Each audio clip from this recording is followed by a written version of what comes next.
It seems today that all you see is blue hair depression trying to stay on TV.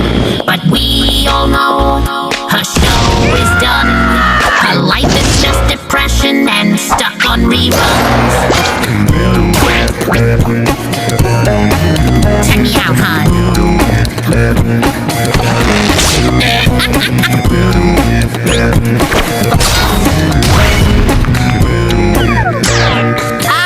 You gotta be kidding me. Oh my god, what happened to your skin? You look like the mother of all the mean girls. What kind of mom lets a little boy get choked? You're a family of clowns and you're the butt of the show. You have no friends cause you're boring as f***. Your husband and your family both know you suck.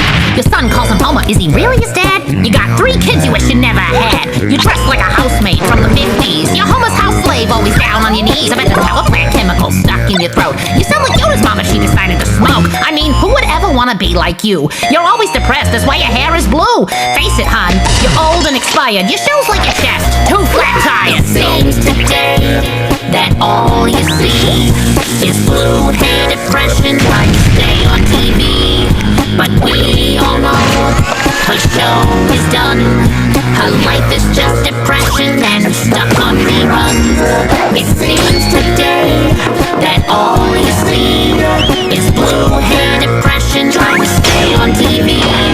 But we all know her show is done.